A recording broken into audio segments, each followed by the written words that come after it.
మన ప్రభువును రక్షకుడైన యేసుక్రీస్తు దివ్యనామమున పూర్వజుల మీ అందరికీ హృదయపూర్వక వందనాలు చెల్లిస్తున్నాను. దేవుని మహాకృపను బట్టి ఈ రీతిగా దేవుని సన్నిధిలో చేరి దేవుని స్తుతించడానికి, కనపరచడానికి దేవుడు మనకిచ్చిన ఈ భాగ్యం ఎంతో గొప్పది. దేవుని బిడలమైన మనం ఈ లోకంలో జీవిస్తున్నప్పుడు అనేకమైన శోధనలు, సమస్యలు, ఇబ్బందులు, ఆటంకాలు ఎదురవుతూ ఉంటాయి. శోధనలు రెండు రకాలుగా ఉంటాయి. ఒకటి పాపం వలన వచ్చేది, రెండోది నీతిగా నడవటం వలన వచ్చేవి. పాపం వలన వచ్చే శోధనలు ఏమండి, వాళ్ళు అవి చేయటం వలన వచ్చినాయి కాబట్టి వాళ్ళు అనుభవిస్తూ ఉంటారు. కానీ నీతిమంతుడు నీతిగా నడుస్తూ కూడా శోధనలు అనుభవిస్తున్నాడంటే దానికి కారణం ఉంటుంది. నేను నీతిగా నడుస్తూ కూడా శోధనలు ఎదుర్కొంటున్నాను అని అంటే నీతిమంతుడికి దేవుడు నీతి కిరీటాన్ని ఇస్తానన్నాడు, నిత్య జీవాన్ని ఇస్తానన్నాడు, పరలోకాన్ని ఇస్తానన్నాడు. అందుకనే అతడు నీతి నిమిత్తం శోధనలు వచ్చినా, కష్టాలు వచ్చినా, సమస్యలు వచ్చినా, ఇబ్బందులు వచ్చినా వాటిని ఎదుర్కొని గెలుస్తున్నాడు. క్రైస్తవులు ఎప్పుడైనా శోధనలు వచ్చినప్పుడు గెలవాలి, ఓడిపోకూడదు. మనం ఓడిపోతున్నామంటే దానితో మనం కలిసిపోతున్నామని అర్థం చేసుకోవాలి. కనుక మనం చదువుదాం మన పరిశుద్ధ గ్రంథంలో నుండి రోమీయులకు రాసిన పత్రిక. అపోస్తలుడైన పౌలు రోమీయులకు రాసిన పత్రిక 5వ అధ్యాయము 3 నుంచి 5వ వచనం వరకు చదువుదాం. అంతేకాదు శ్రమ ఓర్పును, ఓర్పు పరీక్షను, పరీక్ష నిరీక్షణను కలిగజేయదని ఎరిగి శ్రమలను అతిశయపడదు. ఎందుకనగా ఈ నిరీక్షణ మనలను సిగ్గుపరచదు. మనకు అనుగ్రహింపబడిన పరిశుద్ధాత్మ ద్వారా దేవుని ప్రేమ మన హృదయములలో కుమ్మరింపబడి ఉన్నది. చాలు చాలు. ఇక్కడ మనం చదువుతున్నాం. అంతేకాదు శ్రమ ఓర్పును, ఓర్పు పరీక్షను, పరీక్ష నిరీక్షణను కనుగజేయనని ఎరిగి శ్రమల యందు అతిశయపడుదాము. ఈ మాట ఎవరితో చెప్తున్నాడంటే దేవుణ్ణి నమ్మే వారితో. ఏమండి, ఎంతమంది అయితే దేవుణ్ణి నమ్ముతున్నారో వారితో చెప్తున్నాడు ఈ మాట. సహోదరులారా, ఈ లోకంలో మనం బ్రతికేటప్పుడు, ఈ లోకంలో మనం జీవించేటప్పుడు మనకు ఎన్నో శ్రమలు వస్తాయి, ఎన్నో ఇబ్బందులు వస్తాయి, ఎన్నో ఆటంకాలు వస్తాయి. కనుక భయపడబాకండి, ఓర్పుతో ఉండండి, సహనముతో ఉండండి, నిరీక్షణతో ఉండండి. ఆ వచ్చిన సమస్య ఏమండి ఎలా వచ్చిందో అలా పోతుంది. కనుక మనం శ్రమలు వచ్చినప్పుడు, సమస్యలు వచ్చినప్పుడు, ఇబ్బందులు వచ్చినప్పుడు వాటిని ఎదుర్కొని గెలవటానికే ప్రయత్నం చేయాలి, గెలవటానికే ప్రయత్నం చేయాలి. లేకపోతే నీకు ఇచ్చే ఏమండి నిత్య రాజ్యాన్ని పోగొట్టుకుంటాం, నిత్య రాజ్యాన్ని పోగొట్టుకుంటాం. యాకోబు పత్రికలో ఒక మంచి మాట ఉంటుంది. యాకోబు పత్రిక 1వ అధ్యాయము 12వ వచనం. యాకోబు పత్రిక 1:12. శోధన సహించువాడు ధన్యుడు, అతడు శోధనకు నిలిచిన వాడై ప్రభువు తను ప్రేమించు వారికి వాగ్దానం చేసిన కిరీటము పొందును. స్పష్టంగా రాశాడు. ఏమండి, యాకోబు పత్రిక మళ్ళీ చదువుతాం. 1వ అధ్యాయం 12వ వచనం. శోధన సహించువాడు ధన్యుడు, అతడు శోధనకు నిలిచిన వాడై ప్రభువు తను ప్రేమించు వారికి వాగ్దానం చేసిన కిరీటము పొందుతాడు. ఏమండి, వాగ్దానం చేసిన కిరీటాన్ని దేవుడు నీకు ఇస్తాడు. దేవుడు నీకు వాగ్దానం చేశాడు.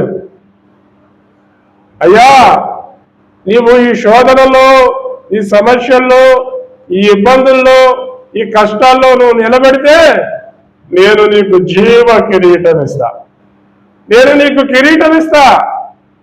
ఈ లోకంలో ఉన్న క్రైస్తవులు శ్రమలు ఎందుకు అనుభవిస్తున్నారంటే దేవుడు ఇస్తానన్న ఈ కిరీటం కోసమే. చాలా మంది నిందించినా, దూషించినా, అవమానపరిచినా, కొట్టినా, తిట్టినా పడుతున్నారు. కారణం ఏంటంటే దేవుడు జీవ కిరీటాన్ని ఇస్తానన్నాడు కాబట్టి ఈ లోకంలో శ్రమలు అనుభవిస్తున్నారు, ఇబ్బందులు అనుభవిస్తున్నారు. కనుక ఈ లోకంలో బ్రతికే మనము కూడా శ్రమలు వచ్చినప్పుడు, సమస్యలు వచ్చినప్పుడు, ఇబ్బందులు వచ్చినప్పుడు, ఆటంకాలు వచ్చినప్పుడు ఏమండి మనకు ఓర్పు ఉండాలి. ఓర్పు. ఇదే మన పరిశుద్ధ గ్రంథంలో దేవుడు ఒక ప్రవక్తను పిలిచాడు, దైవజనుడు. ప్రవక్తను పిలిచి నువ్వు వెళ్ళి యారోబామును కలుసుకో అని చెప్పాడు. యారోబాము ఏమండి దేవునికి అవిధేయుడైపోయాడు. దేవుడు అతన్ని కావాలని రాజుగా అభిషేకించాడు. కానీ ఇతను దేవుణ్ణి వదిలేసి ఏమండి బయలుపీఠాలు కట్టి బయలు ప్రవక్తకు, బయలు దేవునికి ఆరాధన చేస్తున్నాడు. దేవుని కోపం యెరోబాము మీదకి వచ్చినప్పుడు యెరోబాము దగ్గరికి వెళ్ళాడు ప్రవక్త. యెరోబాము దగ్గరికి వెళ్ళి అతనితో మాట్లాడాడు. ఏమండి అతనితో మాట్లాడాడు. అతనికి ఏమండి దైవజనుడి మీద కోపం వచ్చి చేయి చాపితే ఆ చేయి కూడా ఎండిపోయింది. అయ్యా నేను తప్పు చేశాను, మరలా ప్రార్థన చేసి నా చేయి బాగున్నట్లు సహాయం చేయమని వేడుకుంటే అని చేయి బాగు చేశాడు. చేయి బాగు చేసినప్పుడు ఈ యెరోబాము ఈ దైవజనుడి అయ్యా నువ్వు మా ఇంటికి వచ్చి భోజనం చేయి అని బతికిలాడాడు.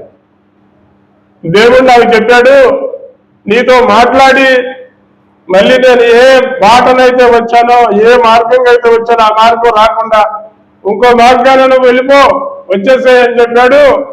కనుక నేను నీ దేశంలో ఎవరి దగ్గర భోజనమే కాదు మంచినీళ్ళు కూడా తీసుకొని అన్నాడు. వినండి జాగ్రత్తగా, శ్రమలు ఎందుకు వస్తాయి, ఎలా వస్తాయి అనేది మనం నేర్చుకోవాలి, తెలుసుకోవాలి. ఇది ఒక దైవజనుడికే వచ్చింది. దేవుడు చెప్పాడు నువ్వు వెళ్ళి యెరోబాము కలుసుకొని మాట్లాడి ఏమండి అతనికి చెప్పాల్సింది చెప్పి వచ్చేసాయంటే అతడు ఇతన్ని బతిలాడాడు.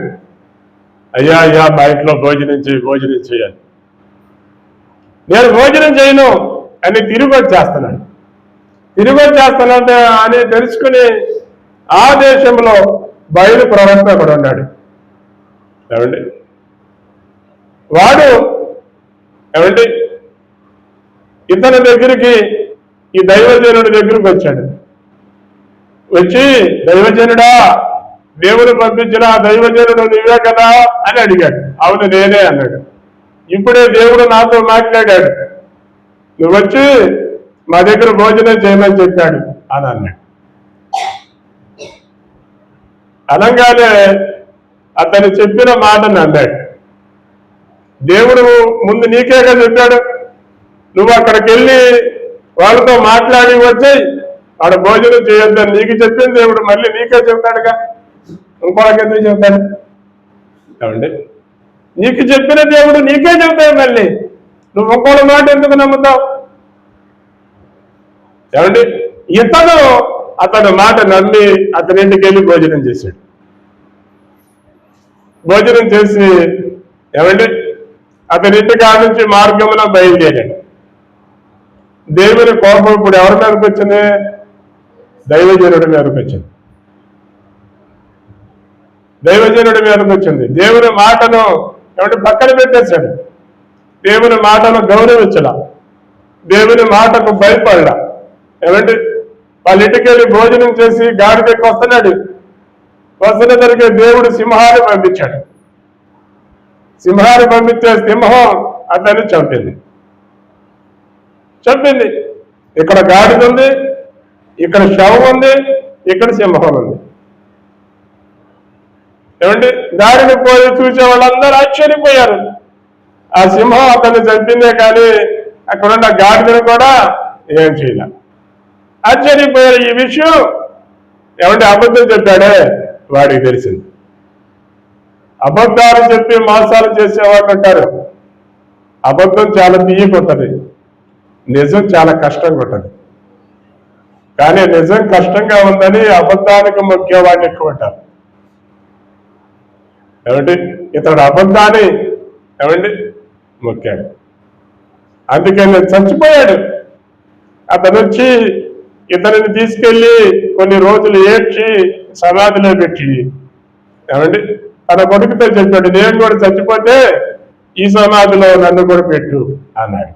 కానీ అతనికి ఆ శ్రమ ఎందుకు వచ్చింది? అతడు దేవుని మాట వినకపోవటం వల్ల వచ్చింది. దేవుని మాట విన్న, దేవుని మాటకు అవిధేయత చూపించాడు.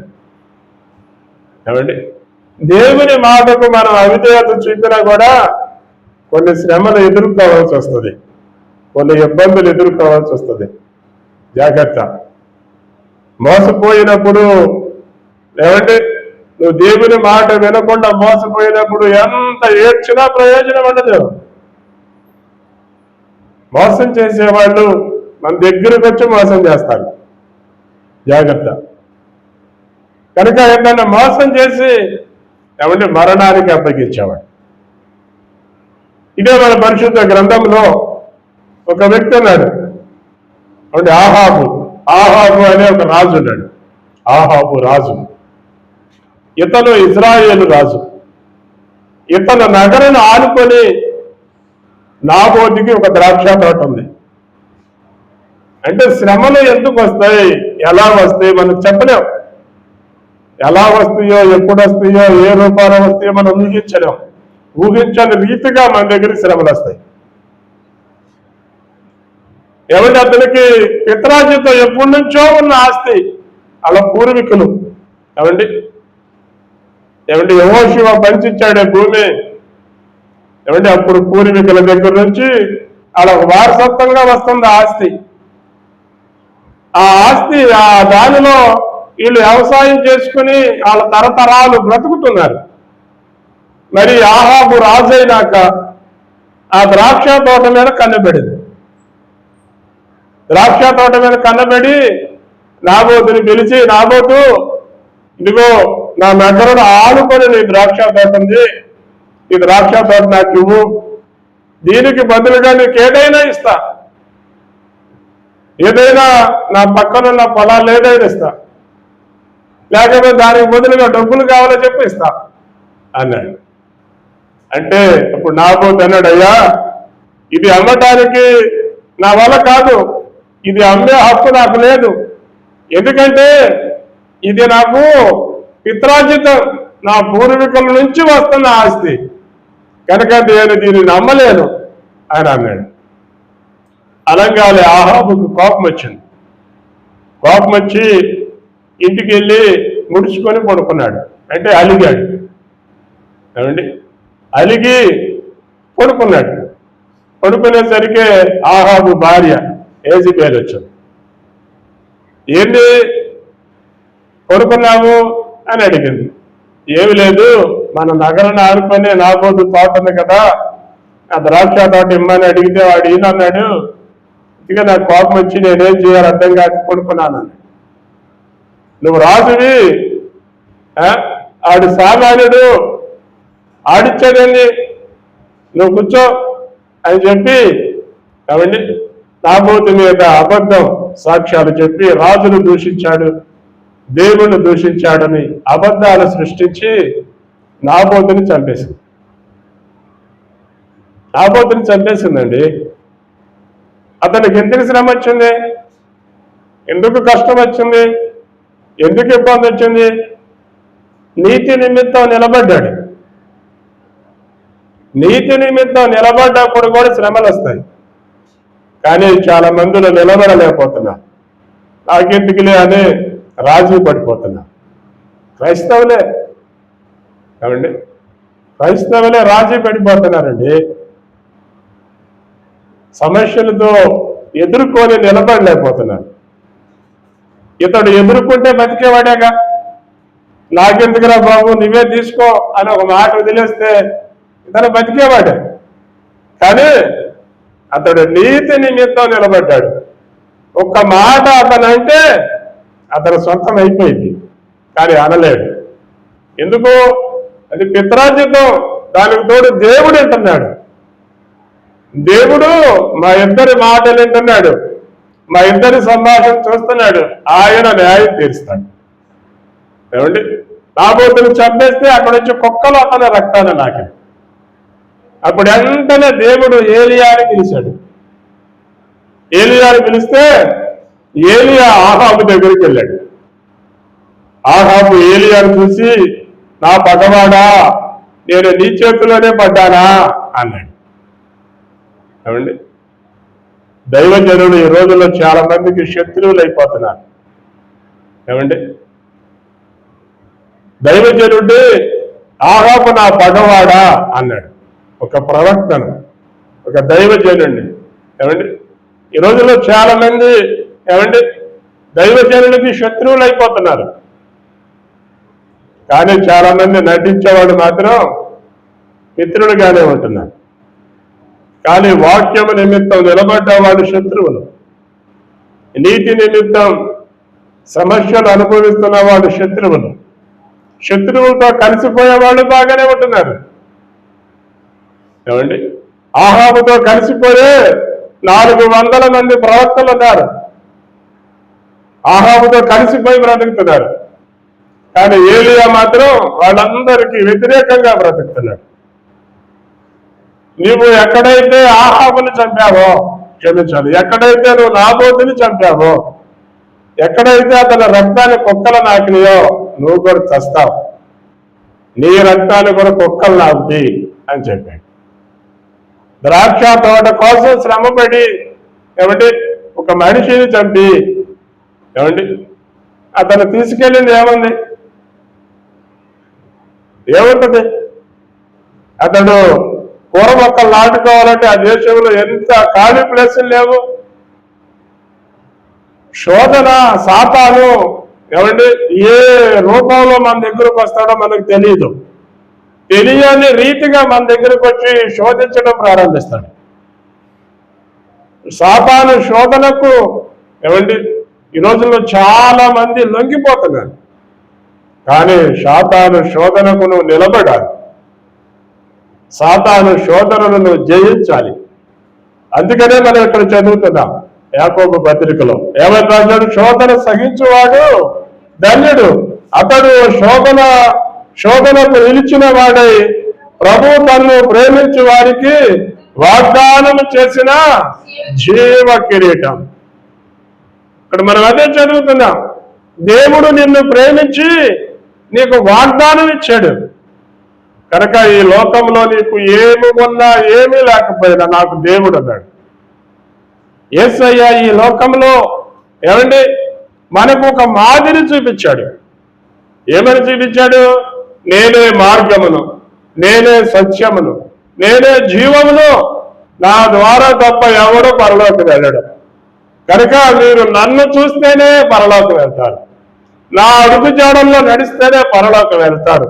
ఇక మీరు ఎవరి అడుగు జాడల్లో నడిచినా పరలోకి వెళ్ళరు. యేసయ్య ఈ లోకానికి వచ్చి ఏమండి తాను ఎంత శ్రమలు అనుభవించాడు, ఎన్ని నిందలు అనుభవించాడు, ఎన్ని కష్టాలు అనుభవించాడు. సర్వోన్నతుడైన దేవుడు, భూమి ఆకాశములను సృజించిన దేవుడు ఈ లోకములో ఏమండి దూషించబడి, వెలివేయబడి, అవమానపరచబడి, నిందించబడి, గవిని వెలుపట సిలివేయబడ్డాడు. ఊరి వెలుపలకు తీసుకెళ్లి సిలివేసి సిలువ మీద చంపారు.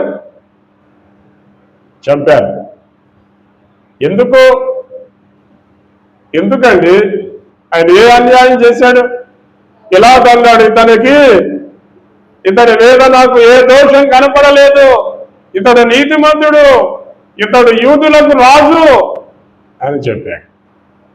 కానీ అయినా ఈ లోకం ఆయనను ఏమండి నిందించింది, అవమానపరిచింది, హేళన చేసింది, దూషించింది, కొరడా దెబ్బలు కొట్టించి ఏమండి ఆయనను చంపారు. సిలువలో యేసయ్య మరణించాడు, సమాధి చేయబడ్డాడు. కానీ మరణం ఆయనను బంధించలేకపోయింది. రేపు నువ్వు చనిపోతే పరలోకం వెళ్తామని నిరీక్షణ కలిగి ఈ లోకంలో నీకొచ్చే శ్రమలను ఎదుర్కో. నీకొచ్చిన శ్రమలను బట్టి, నీకొచ్చిన ఇబ్బందులను బట్టి, నీకొచ్చిన ఆటంకాలను బట్టి నువ్వు ఓర్పుతో ఉండు. శ్రమలు వస్తే 10 దినాలు వస్తాయేమో, శ్రమలు వస్తే 2 రోజులు వస్తాయేమో, శ్రమలు వస్తే 1 రోజే వస్తుందేమో, రోజు రావుగా. ఆ వచ్చే ఆ 1 రోజు, ఆ వచ్చే ఆ 10 రోజులు నువ్వు ఓర్పుతో, సహనముతో దేవుని వైపు చూసి ఆ శ్రమల యందు నిలబడు. దేవుడు నీకు జీవ కిరీటం ఇస్తాడు, దేవుడు నీకు పరలోకాన్ని ఇస్తాడు. కనుక చిన్న ప్రార్థన చేద్దాం. ఈ రాత్రి కాల సమయమున దేవుని సన్నిధిలో ఉన్న మనం ఒక చిన్న ప్రార్థన చేద్దాం. శోధన సహించువాడు ధన్యుడు. నీకు శోధన వచ్చినప్పుడు నువ్వు ధన్యుడవని దేవుడు చెప్తున్నాడు. అంతేకాదు, శ్రమ ఓర్పు పరీక్ష నిరీక్షణను కలిగజేయనని ఎరిగి మీరు శ్రమల యందు అతిశయపడాడు. నీకు శ్రమ వచ్చినప్పుడు నువ్వు అతిశయపడమంటున్నాడు దేవుడు. ఉందా నీకు శ్రమ వచ్చినప్పుడు అతిశయం? శ్రమస్తే దూషించేవాళ్ళే, శ్రమస్తే హేళన చేసేవాళ్ళే, శ్రమస్తే నిందించేవాళ్ళే. నువ్వు నిందించేవాడిగా ఉన్నావా? దూషించేవాడిగా ఉన్నావా? శ్రమస్తే ధైర్యంగా నిలబడి శ్రమ వచ్చిన వాడు నీకు కనపడినప్పుడు వాడిని బలపరుస్తున్నావా? ఎలా ఉన్నావు నీవు? యేసయ్య చెప్తున్నాడు, ఈ లోకం నన్ను నిందించింది, దూషించింది, భయపడకండి, నేను లోకాన్ని జయించి ఉన్నాను, నేను మీకు సహాయం చేస్తాను. కనుక దేవుడు నీకు సహాయకుడిగా ఉన్నాడు. ఇప్పటికైనా ధైర్యంగా నువ్వు నిలబడటానికి ప్రయత్నం చేయి. మహాపరిశుద్ధుడు అయిన మా తండ్రి, పరలోకమందున్న మా ప్రభువ, పరిశుద్ధ పుణ్యపాదములకు స్తుతులు, స్తోత్రములు, వందనాలు చెల్లిస్తున్నాను తండ్రి. మా తండ్రి, సర్వశక్తిమంతుడా, సర్వోన్నతుడా, గొప్ప దేవుడా, మా రక్షకుడా యేసయ్య, స్తోత్రాలు, వందనాలు చెల్లిస్తున్నాము నాయన. ఈ రాత్రి కాల సమయమున మీ వాక్యంలో నుండి మీరు మా అందరితో మాట్లాడుతున్నారు ప్రభువా. స్తోత్రాలు, వందనాలు. శోధనకు నిలిచిన వాడు ధన్యుడు అంటున్నారు ప్రభువా. తండ్రి, ఈ లోకంలో మేము ఎన్నో శోధనలు, ఎన్నో శ్రమలు, ఎన్నో కష్టాలు ఎదుర్కొంటున్నప్పుడు మాకు ధైర్యాన్ని ఇచ్చి, మీ కృపను తోడించి, మమ్మల్ని బలపరిచి నిలబెడుతున్నందుకు స్తోత్రాలు, వందనాలు. ఈ రాత్రికాల సమయమున కూడి వచ్చిన ప్రతి ఒక్కరిని దర్శించండి, ప్రతి ఒక్కరిని తాకండి. శ్రమలు వచ్చినప్పుడు, ఇబ్బందులు వచ్చినప్పుడు, ఆటంకాలు వచ్చినప్పుడు ధైర్యముగా నిలబడినట్టు ఈ బిడ్డలకు మీరు సహాయం చేయండి. కూడి వచ్చిన ప్రతి ఒక్కరిని మీరు దర్శించండి. బలహీనైన బిడ్డలను బలపరచండి, అనారోగ్యాలతో ఉన్న బిడ్డలను స్వస్థపరచండి. మీ సన్నిధి, మీ సమాధానంతో ప్రతి ఒక్కరిని మీరు నింపి పేరు పేరున దీవించి ఆశీర్వదించి మహిమ పొందాలి. సర్వశక్తిమంతుడు, సర్వోన్నతుడు, గొప్ప దేవుడు, మా రక్షకుడు యేసు క్రీస్తు నామమున అడుగుచున్నాము తండ్రి, ఆమేన్. ఇప్పుడు మన తండ్రి అయిన దేవుని దయయు, ఆయన కుమారుడైన యేసు క్రీస్తు యొక్క కృపయు, పరిశుద్ధాత్ముడి అన్యోన్య సహవాసము, సమాధానము, సంపూర్ణ దీవెన ఎప్పుడునూ ఎల్లప్పుడును దేవుని మహాకృప మనకును, మన కుటుంబాలకు, సకల పరిశుద్ధులకు సదాకాలం తోడై నుండి నడిపించి దీవించి ఆశీర్వదించునుగాక. ఆమేన్, ఆమేన్, ఆమేన్. మీ అందరికీ వందనాలు.